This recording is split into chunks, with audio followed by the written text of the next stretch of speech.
ಸಾವಿಗೆ ನ್ಯಾಯ ಸಿಗುತ್ತಾ, ಸಿಕ್ಕರೆ ಕೊಡೋರು ಯಾರು ಅನ್ನುವಂತಹ ಪ್ರಶ್ನೆಯನ್ನ ನಿಮ್ಮ ಮುಂದೆ ನಾನು ಇಡ್ತಾ ಇದ್ದೀನಿ. ಇಡೀ ಸಮಾಜವನ್ನ ಆತ ಉದ್ದೇಶಿಸಿ ಮಾತನಾಡಿದ ಹಾಗಿತ್ತು 90 ನಿಮಿಷಗಳ ಆ ವಿಡಿಯೋದಲ್ಲಿ. ಪೋಷಕರಿಗೆ ಹೊಟ್ಟೆ ಬೆಂಕಿ ಇಟ್ಟಂಗಾಗಿದೆ.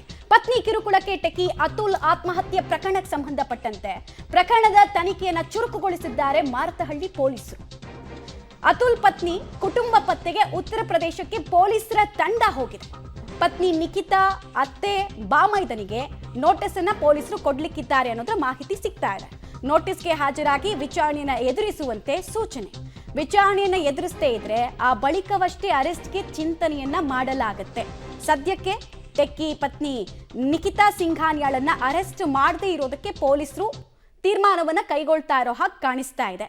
ನೋಟಿಸ್ ಅನ್ನೊಂದು ಕೊಟ್ಟು ಆಕೆಯನ್ನ ಕರೆಸಿ ಆಕೆಯ ಮೇಲೆ ಕೇಳಿ ಬಂದಿರುವಂತಹ ಆರೋಪಕ್ಕೆ ಆಕೆಯ ಸ್ಪಷ್ಟನೆ ಏನು ಕನ್ವಿನ್ಸ್ ಆದ್ರೆ ಸರಿ, ಇಲ್ಲ ಅಂದ್ರೆ ಆಕೆಯನ್ನ ವಶಕ್ಕೆ ಪಡೆಯುವಂತಹ ಸಾಧ್ಯತೆ ಸದ್ಯಕ್ಕೆ ಇದೆ.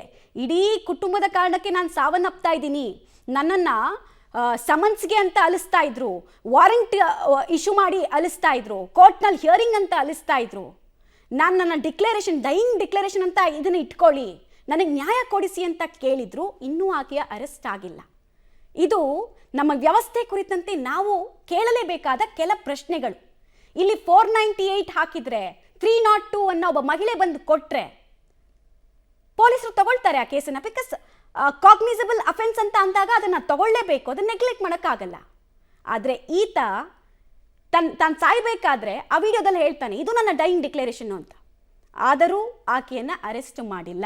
ವಿಡಂಬನೆ ಅನ್ನೋದಕ್ಕೆ ನಿಜ ಅರ್ಥ ಇದೇನಾ? ಒಂದು ಕಡೆ ಒಂದು ಪ್ರಶ್ನೆ. ಎರಡನೇದು, ಇವತ್ತು ಅತುಲ್ ಕುಟುಂಬ ಇಷ್ಟೆಲ್ಲ ಅನುಭವಿಸ್ತಾ ಇದೆಯಲ್ಲ, ಸಂಕಟ ಪಡ್ತಾ ಇದೆಯಲ್ಲ, ಇದರಲ್ಲಿ ಕೇವಲ ನಿಖಿತಾ ಪಾತ್ರ ಮಾತ್ರ ಇದೆಯಾ? ಅವ್ರ ಕುಟುಂಬದವ್ರ ಪಾತ್ರ ಇಲ್ವಾ? ಮಗಳು ಪಾಪಾಕಿ ಪರಿ ಇರ್ಬೋದು, ಆದರೆ ಮಗಳು 9 ಕೇಸ್ಗಳನ್ನು ಆತನ ಮೇಲೆ ಕೊಡಬೇಕಾದ್ರೆ ಇವರು ತಂದೆ ತಾಯಿ ಆಗಿದ್ದವರು, ಕುಟುಂಬದವ್ರು ಆಗಿದ್ದವರು ಕಿವಿ ಹಿಂಡೋ ಕೆಲಸ ಮಾಡಿದ್ರೆ ಪ್ರಾಬಬ್ಲಿ ಆತ ಸಾವನ್ನಪ್ತಿರ್ಲಿಲ್ಲ ಅಂತ ಅನ್ಸುತ್ತೆ.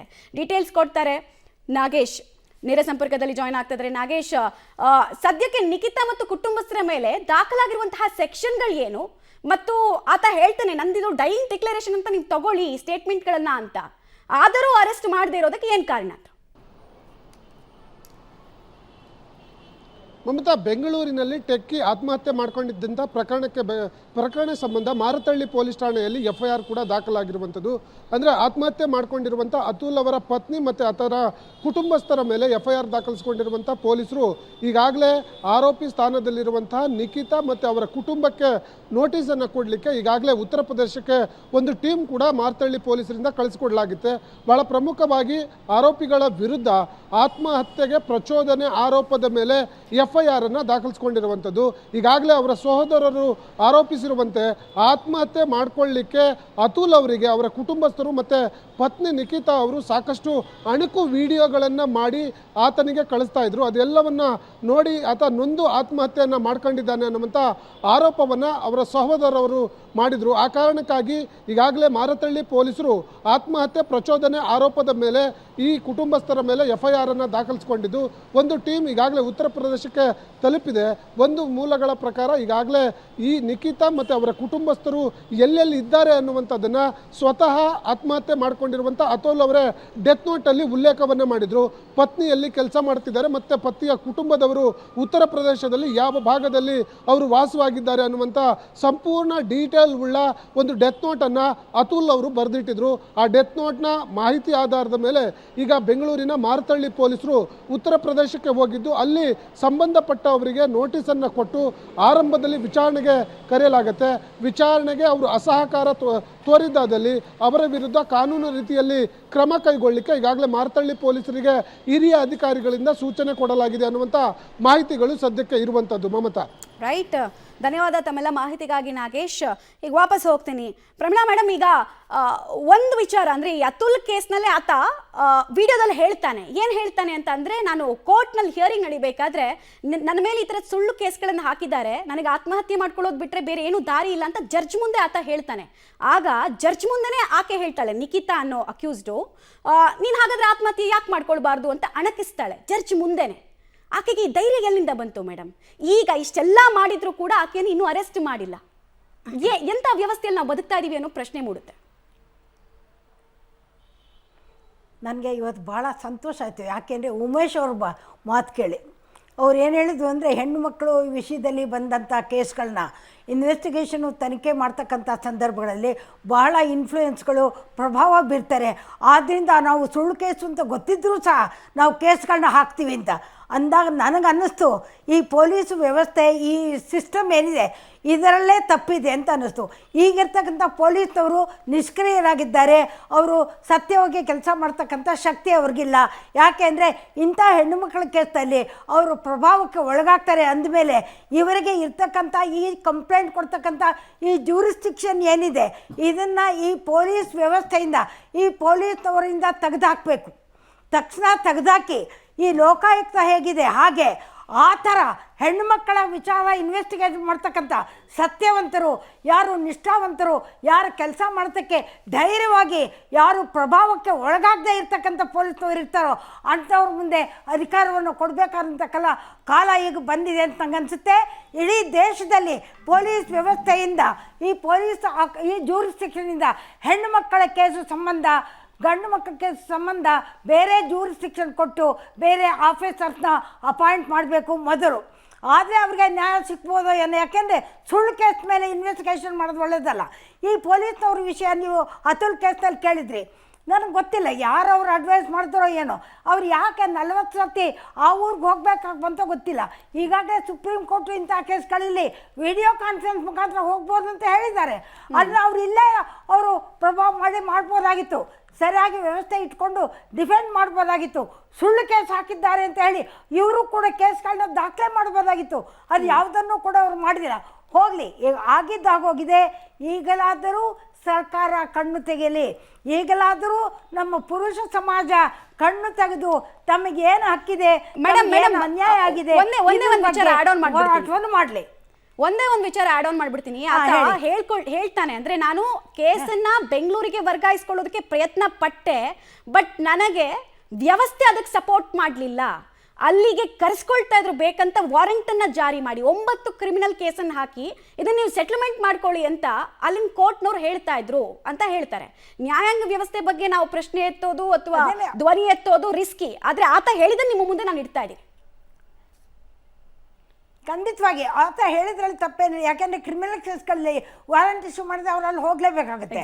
ಒಂದೇ ಒಂದು ಸುಪ್ರೀಂ ಕೋರ್ಟ್ನಲ್ಲಿ ಹೋಗಿ ಅವರು ಟ್ರಾನ್ಸ್ಫರ್ ಕೇಳ್ಬೋದಾಗಿತ್ತು, ಅಥವಾ ಅವರು ಆಗ್ತಾ ಇತ್ತೋ ಇಲ್ವೋ ಗೊತ್ತಿಲ್ಲ, ಆ ಸಂದರ್ಭ ಹೇಗಿತ್ತು ಅಂತ. ಈಗ ಆಗಿ ಹೋಗಿದೆ, ಅವ್ರಿಗೆ ಟ್ರಾನ್ಸ್ಫರ್ ಆಗಿಲ್ಲ, ಕೇಸ್ ಅಲ್ಲಿದೆ, ಇವರು ಅನಿವಾರ್ಯವಾಗಿ ಹೋಗಿ ಬಂದಿದ್ದಾರೆ. ಆದರೆ ಅವರು ಹೋರಾಟ ನಿಜವಾಗಿಯೂ ಕೂಡ ಅಭಿನಂದನೀಯ. ಈಗ ಅವರು ಬದುಕಿಲ್ಲದೆ ಸತ್ತಿದ್ದರೂ ಸಹ ಇವತ್ತು ಕಣ್ಣು ತರಿಸ್ತಕ್ಕಂಥ ಕೆಲಸವನ್ನು ಮಾಡಿದ್ದಾರೆ. ಸರ್ಕಾರದ ಕಣ್ಣನ್ನು ಸಮೇತ ತೆಗೆಸ್ತಕ್ಕಂಥ ಕೆಲಸ, ಸಮಾಜವನ್ನು ಮಾರ್ಪಾಡು ಮಾಡ್ತಕ್ಕಂಥ ಕೆಲಸ, ಕಾನೂನಿನಲ್ಲಿ ಏನು ತಿದ್ದುಪಡಿ ಆಗಬೇಕು ತಿದ್ದುಪಡಿ ಆಗ್ತಕ್ಕಂಥ ಕಣ್ಣು ತೆಗೆತಕ್ಕಂಥ ಕೆಲಸವನ್ನು ಸರ್ಕಾರದ ಕೆಲಸ, ಪಾರ್ಲಿಮೆಂಟ್ ಕೆಲಸ, ಅಸೆಂಬ್ಲಿ ಕೆಲಸ ಎಲ್ಲವನ್ನೂ ಮಾಡಿದ್ದಾರೆ. ಅದಕ್ಕೆ ನಾನು ನಿಜವಾಗಿ ಅವ್ರಿಗೆ ಅಭಿನಂದಿಸ್ತೀನಿ. ಆದರೆ ಅವರು ಮಾಡಿರ್ತಕ್ಕಂಥ ಕೆಲಸ, ಅದನ್ನು ಹೋರಾಟ ಮಾಡಬೇಕಾದವ್ರು ಯಾರು? ನಾವು ನೀವು ಮಾಡಿದ್ರೆ ಆಗೋದಿಲ್ಲ. ಇಡೀ ಪುರುಷ ಸಮಾಜ ಇವತ್ತು ಎದ್ದು ನಿಲ್ಲಬೇಕು. ಅವ್ರಿಗೇನು ಶಕ್ತಿ ಇಲ್ವಾ? ಅಂತಹ ಪಾರ್ಲಿಮೆಂಟ್ಗಳನ್ನ ಎಲೆಕ್ಟ್ ಮಾಡಿದ್ದಾರೆ. ಗಂಡು ಮಕ್ಕಳು ಪಾರ್ಲಿಮೆಂಟ್ ಸದಸ್ಯರಾಗಿ ಇಂಥ ಅನ್ಯಾಯ ಆಗಿದೆ ಗಂಡು ಮಕ್ಕಳಿಗೆ ಅಂತ ಹೇಳಿ ಅಂತ ಕಾನೂನು ತಂದಿದ್ದಾರಲ್ಲ, ಅವ್ರಿಗೇನು ಆರ್ಟಿಕಲ್ 14 ಗೊತ್ತಿರಲಿಲ್ವಾ? ಈಗಲಾದರೂ ಪಾರ್ಲಿಮೆಂಟ್ ಎಚ್ಚೆತ್ಕೊಂಡು ಅಲ್ಲಿರ್ತಕ್ಕಂಥ ಗಂಡು ಮಕ್ಕಳಿಗೆ ಅನ್ಯಾಯ ಆಗಿದೆ ಅಂತ ಹೇಳಿ ಕಾನೂನನ್ನು ಮಾರ್ಪಾಡು ಮಾಡ್ತಕ್ಕಂಥ ಸ್ಥಿತಿ ಆಗಬೇಕು. 498 ಆಗಬೇಕು, ಪೋಕ್ಸೋ ಕಾನೂನಲ್ಲಿ ಆಗಬೇಕು, ಡೊಮೆಸ್ಟಿಕ್ ವೈಲೆನ್ಸ್ನಲ್ಲಿ ಆಗಬೇಕು, ಎಲ್ಲ ಕಾನೂನುಗಳು ಕೂಡ ಆಗಬೇಕು. ಇವೆಲ್ಲವನ್ನು ಕೂಡ ತಿದ್ದುಪಡಿ ಮಾಡಿದಾಗ ಸಮಾಜ ಒಂದು ಸ್ಥಿಮಿತಕ್ಕೆ ಬರ್ತಾರೆ, ಸಮಾಜದಲ್ಲಿ ಶಾಂತಿ ನೆಲೆಸ್ತಕ್ಕಂಥ ಕೆಲಸ ಆಗ್ತಾರೆ. ಕಾನೂನು ಇದೆ ಅಂದ ಮಾತ್ರಕ್ಕೆ ಪೊಲೀಸ್ನವರು ಅದನ್ನು ದುರುಪಯೋಗ ಪಡಿಸ್ಕೊಳ್ಳೋಕ್ಕಾಗೋದಿಲ್ಲ. ನನಗೆ ಬಂದಿರ್ತಕ್ಕಂಥ ಕೇಸಲ್ಲಿ ಹೆಣ್ಮಕ್ಳು ಬರ್ತಾರೆ, ಯಾಕಮ್ಮ ನಿನ್ನ ಗಂಡದ ಮೇಲೆ ಈ ರೀತಿ ಹಾಕಿದ್ಯಾ ಅಂತ ಹೇಳಿ, ಮೇಡಮ್ ನಾನು ಹೇಳಲಿಲ್ಲ, ಮತ್ತು ಏನಾಯಿತು ಪೊಲೀಸ್ನವ್ರು ಹೇಳಿದ್ರು ಮೇಡಮ್ ಈ ರೀತಿ ಬರೆದಿರೋ ಕೇಸಲ್ಲಿ ತಗೋತಾರೆ, ಇಲ್ಲಿ ತಗೊಳ್ಳಲ್ಲ ಅಂತ ಹೇಳಿ ಈ ರೀತಿ ಪೊಲೀಸ್ನವರೇ ಹೆಣ್ಣು ಮಕ್ಕಳಿಗೆ ಹೇಳಿ ಹಾಕಿದಂಥ ಕೇಸುಗಳು ಬೇಕಾದಷ್ಟು ನಿದರ್ಶನ ಇದ್ದಾವೆ. ಆದ್ದರಿಂದ ಇಂಪ್ಲಿಮೆಂಟೇಷನ್ ಸ್ಟೇಜ್ನಲ್ಲಿ ಕಾನೂನನ್ನು ಇಂಪ್ಲಿಮೆಂಟ್ ಮಾಡ್ತಕ್ಕಂಥ ವ್ಯಕ್ತಿಗಳು ಸರಿಯಾಗಿಲ್ದಿದ್ದರೆ ನೀವು ಎಂಥದೇ ಕಾನೂನು ತಂದರೂ ಕೂಡ ಸರಿಯಾಗಿ ಆಗೋದಿಲ್ಲ. ಸಮಾಜ ಸರಿಯಾಗಬೇಕಾಗಿದೆ, ವ್ಯವಸ್ಥೆ ಸರಿಯಾಗಿ ಆಗಬೇಕಾಗಿದೆ, ಈ ಸಿಸ್ಟಮನ್ನು ಮಾರ್ಪಾಡು ಮಾಡಬೇಕಾಗಿದೆ, ಕಾನೂನನ್ನು ತಿದ್ದುಪಡಿ ಮಾಡಬೇಕಾಗಿದೆ. ಇವೆಲ್ಲವನ್ನೂ ಮಾಡಿದರೆ ಪ್ರಾಯಶಃ ನಮ್ಮ ಮಕ್ಕಳಿಗೆ, ಗಂಡು ಮಕ್ಕಳಿಗೆ ನ್ಯಾಯ ಸಿಕ್ಕಬಹುದು. ಮತ್ತು ಹೆಣ್ಣು ಮಕ್ಕಳಿಗೆ ಎಲ್ಲಿ ನಿಜವಾಗಿ ಅನ್ಯಾಯ ಆಗಿದೆ ಅವರಿಗೆ ಅಲ್ಲಿ ನ್ಯಾಯ ದೊರಕತಕ್ಕಂಥ ಕೆಲಸ ಬರ್ತಾ ಇದೆ ಅಂತ ನಾನಾದರೂ ಕೂಡ ಅಂದ್ಕೊಂಡಿದ್ದೀನಿ. ಓಕೆ ಮೇಡಮ್, ಹಾಗೆ ಸಂಪರ್ಕದಲ್ಲಿರಿ. ಕುಮಾರ್ ಅವರೇ, ಈಗ ಇನ್ನೊಂದು ಪ್ರಶ್ನೆ ಮೂಡೋದು, ಮಾತಾಡಿದ್ರೆ ಸಾಕು ಕೆಲ ಪುರುಷರಿಗೆ ಧಮಕಿ ಹಾಕುವಂತಹ ಪ್ರಕರಣ, ನನ್ನನ್ನೇನಾದರೂ ನಾನು ಹೇಳ್ದಂಗೆ ಕೇಳಿಲ್ಲ ಅಂತ ಹೇಳಿದ್ರೆ ನಿನ್ನ ಕುಟುಂಬವನ್ನು ಒಳಗೆ ಹಾಕ್ಸ್ಬಿಡ್ತೀನಿ ಅಂತ ನಿಮಗೂ ಕೂಡ ಸುಮಾರು ಕಾಲ್ ಬಂದಿರುತ್ತೆ. ಸೊ ವಿಕ್ಟಿಮ್ಗಳು, ಹರಾಸ್ಮೆಂಟ್ಗೆ ಒಳಗಾದಂತಹ ಮೇಲ್ ವಿಕ್ಟಿಮ್ಗಳು ಅವ್ರ ಕಥೆನ ಯಾವ ರೀತಿ ಹೇಳಿದ್ದಾರೆ, ಒಂದೆರಡು ಸ್ಟೋರಿಯನ್ನು ನರೇಟ್ ಮಾಡಿಬಿಡಿ. ಅದೇ ನಾನು ಸುಮಾರು ಹೇಳ್ಬೋದು, ಬಟ್ ಇವಾಗ ನೀವು ಎರಡು ಕೇಳ್ತಾ ಇದ್ದೀರಿ. ಇದೇನು ಅಂದರೆ ನಿನ್ನೆ ಒಬ್ಬರು ಫೋನ್ ಮಾಡಿದ್ರು, ಅವರು ಚೈಲ್ಡ್ ಕಸ್ಟಡಿ ವಿಚಾರದಲ್ಲಿ ಅವ್ರಿಗೆ ಮಕ್ಕಳು ಬೇಕು ಅಂತ ಒಂದು ಅಪ್ಲಿಕೇಶನ್ ಹಾಕಿದ್ದಾರೆ ಫ್ಯಾಮಿಲಿ ಕೋರ್ಟ್ನಲ್ಲಿ. ಅದಕ್ಕೆ ಇವನು ಸೇಫ್ ಅಲ್ಲ ಇವನು ಅಂತ ಹೇಳೋಕ್ಕೆ, ಹಿಂಗೆ ಅವನ ಮೇಲೆ ಬಲಾತ್ಕಾರ ಕೇಸು, ಮಕ್ಕಳು ಸೇಫ್ ಅಲ್ಲ ಅಂತ ಮಕ್ಕಳ ಮುಂದೆ ಬ್ರೂ ಫಿಲ್ಮ್ ನೋಡ್ತಾನೆ, ಚಡ್ಡಿ ಹಾಕ್ಕೊಳ್ತಾನೆ ಮೊನ್ನೆ ಮಕ್ಕಳ ಮುಂದೆ, ಏನೇನೋ ಕೇಸ್ಗಳು ಹಾಕೋದು ಅಂದ ಅಟ್ ಎಂಡ ಅವನ್ನ ಸೇಫ್ ಅಲ್ಲ ಅಂತ ಪ್ರೂವ್ ಮಾಡೋಕ್ಕೆ ಆಮೇಲೆ ನಿಧಾನ ಆಗುತ್ತೆ. ಅಷ್ಟೊಂದು children will be given to the mother. ಇಂಥ ಸಿಚುವೇಶನ್ನಲ್ಲಿ ಅವ್ರ ಕಸ್ಟಡಿಗೆ ಶಾರ್ಟ್ ಕಟ್ ಮೆಥಡ್ ಒಂದು ಆರೋಪ ಹಾಕೋದು. ಒಂದು ಎರಡನೇ ಕೇಸು ಮೊನ್ನೆ ಬಂದಿರೋದು ಏನು ಅಂದರೆ, ಈ ಹುಡುಗಿಗೆ ಮದುವೆನೇ ಇಂಟ್ರೆಸ್ಟ್ ಇದ್ವಂತೆ. ಆ ಹುಡುಗಿಗೆ ಮದುವೆ ಒಂದು ಬಾಯ್ ಫ್ರೆಂಡ್ ಇತ್ತಂತೆ, ಅವ್ನು ಮದುವೆ ಮಾಡ್ಕೋಬೇಕು ಅಂತ ಆಸೆ ಇತ್ತಂತೆ. ತಂದೆ ತಾಯಿ ಬಲವಂತದಿಂದ ಮದುವೆ ಮಾಡ್ಕೊಂಡಿದ್ದೆ. ಅದಕ್ಕೆ ಗಂಡನಿಗೆ ಹೇಳ್ತಂತೆ, ನಿನ್ನ ಸೆಟ್ ಆಗೋದ್ರೆ ದಯವಿಟ್ಟು ನಾನು ಡೈವರ್ಸ್ ಕೊಟ್ಬಿಟ್ಟು, ಇವನು ಹೆಂಗೆ ಕೊಡೋದು, ನನ್ನ ಸಮಾಜದಲ್ಲಿ ಒಪ್ಕೊಂಡಿದ್ದೀವಲ್ಲ ನಾವಿಬ್ಬರು ಮದುವೆ ಮಾಡ್ಕೊಂಡಿದ್ದೀವಿ ಆಗೋದ್ರ ಅಂತ ಹೇಳ್ಬಿಟ್ಟಿದ್ದೆ. ಅದಕ್ಕೆ ಅವನ ಮೇಲೆ dowry case, domestic violence case ಆಗ್ಬಿಟ್ಟಿದೆ. ಇವಾಗ ಅವನ ಪಾಪ ಎಷ್ಟು prove innocence. First of all ಅದಕ್ಕೆ ಮದುವೆ ಇಷ್ಟ ಇಲ್ಲ ಅಂದರೆ ಫೋರ್ಸ್ಡ್ ಮ್ಯಾರೇಜ್ ಇಂದ ಮದುವೆ ಮಾಡ್ಕೊಂಡಿದೆ. ಅದು ಇಲ್ಲಾಂದ್ರೆ ಅವ್ರ ತಂದೆ ತಾಯಿ ಹೇಳಿದಾರಂತೆ ನಾವು ಸುಸೈಡ್ ಮಾಡ್ಕೊಂಡ್ಬಿಡ್ತೀವಿ ಅಂತ. ಆ ಫೋರ್ಸ್ ಮ್ಯಾರೇಜ್ ಇಂದ ಮದುವೆ ಮಾಡ್ಕೊಂಡು ಇವಾಗ ಈ ಹುಡುಗನಿಗೆ ಕಷ್ಟ ಆಗ್ತಿದೆ. ಈಗ ಈ ಕಡೆ ಹೆಂಡತಿನೇ ಇಲ್ಲ, ಆ ಕಡೆ ಇದು ಕೇಸ್ಗಳು ಹೋರಾಟ ಮಾಡ್ತಾ ಇರಬೇಕು, ದುಡ್ಡು ಹೋಯ್ತು, ಮಾನವ ಹೋಯ್ತು, ಅವ್ರ ತಂದೆ ತಾಯಿ ಮೇಲೆ ಕೇಸ್ ಬಂದ್ಬಿಟ್ಟಿದೆ. ಇಂಥ ಕೇಸ್ಗಳ ಇನ್ನೋಸೆಂಟ್ ಮೆನ್ನ ಇನ್ನು ಬೇರೆ ದಾರಿ ಇದ್ದ ಅವ್ರಿಗೆ ಪಾಪ ಇನ್ಸರ್ಟ್ ಆಗಿಬಿಟ್ಟು ಸುಸೈಡ್ವರೆಗೆ ಹೋಗ್ಬಿಡ್ತಾರೆ ಕೆಲವರು. ನಿನ್ನೆ ಒಂದು ಕೇಸ್ನಲ್ಲಿ ಇಂಥ ಕೇಸ್ ಒಂದು ಬಂದಿತ್ತು. ಅಂಡ್ ಆಲ್ಸೋ ಇವಾಗ ಇದು ಒಂದು ಎಕ್ಸ್ಟ್ರಾಕ್ಷನ್ ಆಗ್ಬಿಟ್ಟಿದೆ. ಈ ದುಡ್ಡು ಇವಾಗ ಮಿಡಿಯೇಷನ್ ಸೆಂಟರ್ಗೆ ಕರ್ಸಿದ್ರೆ ಫಸ್ಟ್ ಎಷ್ಟು ದುಡ್ಡು ಕೊಡ್ತೀಯಾ ಅಂತಾನೆ ಸೆಂಟರ್ ಮಾತಾಡೋದು. ಮಗು ನಿಮ್ಮ ತಾಯಿ ಹತ್ರ ಇರಬೇಕು, ನೀವು ಎಷ್ಟು ದುಡ್ಡು ಕೊಡ್ತೀಯಾ, ಇದು ನೆಗೋಷಿಯೇಷನ್ ಆಗ್ತಾ ಇದೆ ಈ ಮೀಡಿಯೇಷನ್ ಸೆಂಟರ್ಸ್ನಲ್ಲಿ. ಇದೇನಾಗ್ತಾ ಇದೆ ಅಂದರೆ ಈ ಹುಡುಗರಿಗೆ ಪಾಪ ಕಷ್ಟ ಆಗುತ್ತೆ. ಇಂಥ ಇವಾಗ ಕಂಪನಿ ಇರುತ್ತಾ ಇರುವಾಗ ಗೊತ್ತಿಲ್ಲ, ಎಕಾನಮಿ ಬ್ಯಾಡ್ ಆಗಿದೆ. ಇಂಥ ಸಿಚುವೇಶನ್ನಲ್ಲಿ ಅವನು 2 ಕೋಟಿ ಕೊಟ್ಟು 3 ಕೋಟಿ, ಈ ಹುಡುಗನಿಗೆ 3 ಕೋಟಿ ಡಿಮ್ಯಾಂಡ್ ಮಾಡಿದ್ದಾರೆ. 3 ಕೋಟಿ ಅಂದರೆ ಸುಮ್ಮನೆನಾ? 3 ಕೋಟಿ ಕೊಡುವಂತ ಕೊಡ್ತಾನೆ. ಅದಕ್ಕೆ ಅವ್ರು ಬೇರೆ ದಾರಿ ಇರದೆ ಆತ್ಮಹತ್ಯೆ ಮಾಡ್ಕೊಳ್ತಾ ಇದ್ದಾರೆ. Right sir, right. ಹಾಗೆ ಸಂಪರ್ಕದಲ್ಲಿ ಮೇಡಮ್, ಕಾನೂನಿನ ಬಗ್ಗೆ ತುಂಬಾ ಜನಕ್ಕೆ ಎಜುಕೇಟ್ ಮಾಡುವಂತ ಅಗತ್ಯ ಕೂಡ ಈ ಸಂದರ್ಭದಲ್ಲಿದೆ. 498A ಹಾಕಿದ ತಕ್ಷಣ ಪುರುಷರು ಅಥವಾ ಅವ್ರ ಕುಟುಂಬದವ್ರು ಹೆಂಗಾಗ್ಬಿಡ್ತಾರೆ ಅಂದ್ರೆ ಬೆಂಡ್ ಆಗ್ಬಿಡ್ತಾರೆ. ಬೇಡ ಇವ್ರ ಸವಾಸ ಅಂತ ಹೇಳಿ ಸೆಟಲ್ಮೆಂಟ್ ಮಾಡ್ಕೊಳ್ಳೋದಕ್ಕೆ ಅಥವಾ ಕೇಸ್ ವಾಪಸ್ ತಗೊಳ್ಳೋದಕ್ಕೆ ಟ್ರೈ ಮಾಡ್ತಾರೆ. ಅವ್ರು ಇನ್ನೋಸೆಂಟ್ ಇದ್ರು, ತುಂಬಾ ಸಂದರ್ಭದಲ್ಲಿ ಇನ್ನೋಸೆಂಟ್ ಇದ್ರು ಕೂಡ ಆ ಧೈರ್ಯ ಅವ್ರಿಗೆ ಬರಲ್ಲ. ಕೌಂಟರ್ ಕೇಸ್ ಹೆಂಗ್ ಮಾಡಬೇಕು, ಏನ್ ಸೆಕ್ಷನ್ಗಳ ಅವೈಲಬಿಲಿಟಿ ನಮಗಿದೆ, ನಮ್ಮ ಮೇಲೆ ನಿಜವಾಗ್ಲೂ ಹರಾಸ್ಮೆಂಟ್ ಆಗಿದೆ ಅನ್ನೋದನ್ನ ಪ್ರೂವ್ ಮಾಡ್ಕೊಳ್ಳೋದಕ್ಕೆ ಅವ್ರಿಗೆ ಗೊತ್ತಿಲ್ಲ. ಕೆಲ ವಕೀಲರು ಏನ್ ಮಾಡ್ತಾರೆ, ದುಡ್ಡಿನ ಆಸೆಗೆ ಒಂದ್ ಸ್ವಲ್ಪ ಜಾಸ್ತಿ ಹಿಯರಿಂಗ್ ಆಗ್ಲಿ ಅನ್ನೋ ಆಸೆಗೆ ಅವ್ರು ಏನೋ ಹೇಳೋದಿಲ್ಲ ಕೊನೆ ತನಕ. ಸೊ ಕಾನೂನಿನ ಅರಿವು, ಜಾಗೃತಿ ಹೆಂಗ್ ಮೂಡಿಸೋದಕ್ಕೆ ಬಯಸ್ತೀರಿ ನೀವು? ಕಾನೂನಿನ ಅರಿವು ನೀವು ಮಾಡಬೇಕು. Legal awareness programme, legal services authority ಇದೆ, ಅವರು ಮಾಡಬೇಕು. ಕಾನೂನು ಏನಿದೆ ಅಂತ ಹೇಳಬೇಕು. ಉದಾಹರಣೆಗೆ ಒಂದೇ ಒಂದು ನಾನು ಹೇಳ್ತೀನಿ, ಎಲ್ಡರ್ಲಿ ಸಿಟಿಸನ್ಸ್ಗೆ, ಸೀನಿಯರ್ ಸಿಟಿಸನ್ಸ್ಗೆ ಮನೆಯಿಂದ ಹೊರಗೆ ಹಾಕ್ಬಿಡ್ತಾರೆ. They are liable to be maintain by the children. ಅದು ಕಾನೂನು ಜನಕ್ಕೆ ಗೊತ್ತಿಲ್ಲ. ಮನೆ ಆಸ್ತಿ ಎಲ್ಲ ಬರ್ಕೊಟ್ಬಿಡ್ತಾರೆ, ಮನೆಯಿಂದ ಹೊರಗೆ ಹಾಕ್ತಾರೆ. ಆ ತಂದೆ ತಾಯಿಗಳಿಗೆ ಇಂಥ ಕಾನೂನು ಇದೆ ಅಂತ ಕೂಡ ಗೊತ್ತಿಲ್ಲ ಎಲ್ಡರ್ಲಿ ಸಿಟಿಸನ್ಸ್ಗೆ. ಕಾನೂನು ತರೋದು ಸುಲಭ, ಆದರೆ ಅದನ್ನು ಅರಿವು ಮೂಡಿಸ್ತಕ್ಕಂಥ ಕೆಲಸವನ್ನು ಸರ್ಕಾರ ಮಾಡಬೇಕು. ಈ 498A ಅದು ಏನು ಡೌರಿ ಪ್ರೊಹಿಬಿಷನ್ ಆ್ಯಕ್ಟ್ ಅಂತ ಒಂದು ಕಾನೂನಿದೆ. ಲಂಚವನ್ನು ಇದನ್ನು ಲಂಚ ಇದ್ದ ಹಾಗೆ ಈ ಮಾರ್ಕೊಳ್ಳೋದು. ಈ ಡೌರಿಯಿಂದ ಏನು ವರದಕ್ಷಿಣೆ ಅಂತ. ನಮ್ಮಲ್ಲಿ ಹಿಂದೆ ವಧು ದಕ್ಷಿಣೆ ಇತ್ತು, ವಧುವಿಗೆ ದಕ್ಷಿಣೆ ಕೊಟ್ಟು ಮದುವೆ ಮಾಡ್ಕೊಂಡು ಬರ್ತಿದ್ರು. ಈಗ ಅದಿಲ್ಲ, ವರದಕ್ಷಿಣೆ ವರವನ್ನು ಕೊಂಡ್ಕೊಳ್ತಾರೆ. ನಮ್ಮ ಗಂಡು ಮಕ್ಕಳಿಗೆ ಇವತ್ತು ಎಜುಕೇಷನ್ ಕೊಡಬೇಕಾಗಿದೆ. ನೀನು ವಸ್ತು ಆಗಬೇಡ, ಯಾರು ಮಾರಾಟಕ್ಕೆ ಕಿರ್ತಾರೋ ಅದು ವಸ್ತು.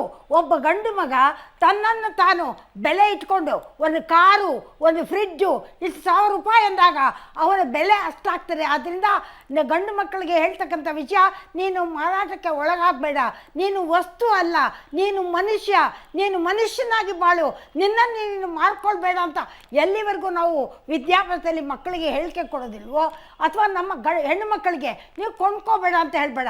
ಉದಾಹರಣೆಗೆ ನಾನು ಒಂದು ಕೇಸ್ ಹೇಳ್ತೀನಿ ಅಂತ ಬಂದಿತ್ತು. ವರದಕ್ಷಿಣೆ ಕೊಟ್ಟು ಮದುವೆ ಆಗಿದ್ಲು ಆಕೆ. ಅವನು ತುಂಬ ತೊಂದರೆ ಕೊಡ್ತಾ ಇದ್ಲು ಗಂಡನಿಗೆ. ಯಾಕಮ್ಮ ಹೀಗೆ ತೊಂದರೆ ಕೊಡ್ತೀಯ ಅಂತ ಅವ್ರ ಮನೆಯವ್ರು ಕೇಳಿದಾಗ ಅವಳು ಹೇಳ್ತಾಳೆ, ನಮ್ಮ ಅಪ್ಪನ ಹತ್ರ ದುಡ್ಡು ತಗೊಂಡ್ರಲ್ಲ, ತಗೊಂಡಾಗ ನಿಂಗೆ ಜ್ಞಾನ ಇರ್ಲಿಲ್ವಾ, ನಮ್ಮ ಅಪ್ಪನ ಹತ್ರ ದುಡ್ಡು ತಗೊಂಡಿದ್ಯಾ, ಆದ್ರೆ ಮನೆ ಕಸ ಗುಡಿಸು ಅಂತ ಹೇಳಿದ್ರು. ನನ್ನಲ್ಲಿ ಬಂದಂತಹ ನಿಜವಾದಂತಹ ಕೇಸ್ ಇದು. ಈ ರೀತಿ ಆಗ್ತದೆ. ಆದ್ದರಿಂದ ಇದನ್ನ ಸಾರ್ವಜನಿಕವಾಗಿ ಎಜುಕೇಷನ್ ಮಾಡಬೇಕು. ಮನುಷ್ಯರಾಗಿ ಬಾಳಿ, ಮನುಷ್ಯರಾಗಿ ನೀವು ವ್ಯಕ್ತಿಗಳಾಗಬೇಡಿ, ಪ್ರಾಣಿಗಳಾಗಬೇಡಿ. ಆ ಒಂದು ವಿಷಯವನ್ನು ನಾವು ಮೊದಲು ಹೇಳಬೇಕು. ಇದಕ್ಕೆ ಸರಿಯಾದಂಥ ಸೂಕ್ತವಾದ ಕಾನೂನನ್ನು ನಾವು ತರಬೇಕು. ಈಗಿರ್ತಕ್ಕಂಥ ಕಾನೂನಿನಲ್ಲಿ ಬಹಳ ಕಾನೂನು ಗಂಡು ಮಕ್ಕಳಿಗೆ ಉಪಯೋಗ ಆಗ್ತಕ್ಕಂಥ ಕಾನೂನು ಹೆಚ್ಚಾಗಿ ಇಲ್ಲ. ಇದ್ರೂ ಕೂಡ ಹೆದರ್ಕೊಳ್ತಾರೆ, ಭಯ ಬೀಳ್ತಾರೆ. ಎಲ್ಲಿ ನನ್ನ ಬೇಲ್ಗಾಗ್ತಾರೋ, ನಾನು ಬೇಲ್ ವಾರಂಟ್ ಹಿಡ್ಕೊಂಡ್ಬರ್ತಾರೋ, ನಮ್ಮ ಅಪ್ಪ ಅಮ್ಮನಿಗೆ ಎಲ್ಲಿ ತೊಂದರೆ ಆಗ್ತಾರೋ ಅಂತ ಹೇಳಿ ಅವರು ಹೆದರ್ಕೊಳ್ತಾರೆ. ಆದುದರಿಂದ ನಾನು ಸಮಗ್ರವಾಗಿ ಈ ಕಾನೂನು ಪರಿವರ್ತನೆ ಆಗಬೇಕು, ಬದಲಾವಣೆ ಆಗಬೇಕು. ನಮ್ಮ ಸಮಾಜದಲ್ಲಿರ್ತಕ್ಕಂಥ ಎಲ್ಲ ನಾಗರಿಕರಿಗೆ ತಿಳುವಳಿಕೆ ಕೊಡಬೇಕು. ನೀ ಹೆದರಬೇಡಪ್ಪ, ನಿನ್ನ ಕಾನೂನು ನಿನ್ನ ರಕ್ಷಣೆಗಿದೆ ಅಂತ ಹೇಳ್ತಕ್ಕಂಥ ಪೊಲೀಸ್ ನಿರ್ಮಾಣ ಆಗಬೇಕು. ಅಂತಹ ಸಿಸ್ಟಮ್ ಬರಬೇಕು. ನಮ್ಮ ಪೊಲೀಸ್ನವರು ಎಲ್ಲಿವರೆಗೆ ಪ್ರಭಾವಕ್ಕೆ ಒಳಗಾಗ್ತಾರೋ ಅಲ್ಲಿವರೆಗೆ ಇದು ಸಾಧ್ಯ ಇಲ್ಲ ಅನ್ನೋದನ್ನು ಈಗಾಗಲೇ ನಮ್ಮ ಉಮೇಶ್ ಅವರು ಹೇಳಿಬಿಟ್ಟಿದ್ದಾರೆ. ಆದ್ದರಿಂದ ಇದು ಪ್ರೂವ್ಡ್ ಆಗಿದೆ. ಆದ್ದರಿಂದ ಇದನ್ನು ಬದಲಾಯಿಸಬೇಕು ಅಂತ ನಾನಾದರೂ ಕೂಡ ಹೇಳೋಳು. Right madam. ಪೋಕ್ಸೋ ಕೇಸಲ್ಲೂ ಕೂಡ ಇದೇ ಆಗ್ತಾ ಇದೆ. ರೈಟ್ ಮೇಡಮ್, ಮಾತಾಡೋಣ ಅದ್ರ ಬಗ್ಗೆ. ಎಸ್ ಕೆ ಉಮೇಶ್ ಸರ್, ನಿಮ್ಮನ್ನು ಕೂಡ ಮಾತಾಡಿಸ್ತೀನಿ. ಈಗ ಪೊಲೀಸರ ಪಾತ್ರ ಅತ್ಯಂತ ಕ್ರೂಷಿಯಲ್ ಆಗುತ್ತೆ ಇಂಥ ಕೇಸ್ಗಳಲ್ಲಿ. ಮುಂಚೆ 498A ಕೊಟ್ಟಾಗ ಏನು ಮಾಡ್ತಾ ಇದ್ರು, ಈಗ ಯಾವ ರೀತಿ ಈ ಕೇಸನ್ನ ಹ್ಯಾಂಡಲ್ ಮಾಡೋದಕ್ಕೆ ಪೊಲೀಸರು ಮುಂದಾಗಿದ್ದಾರೆ. ಅದು ಫೇಕ್ ಕೇಸಾ ನಿಜವಾದ ಕೇಸಾ ಅಂತ ಹೆಂಗೆ ಐಡೆಂಟಿಫೈ ಮಾಡೋದಕ್ಕೆ ಸಾಧ್ಯ ಆಗ್ತಿದೆ.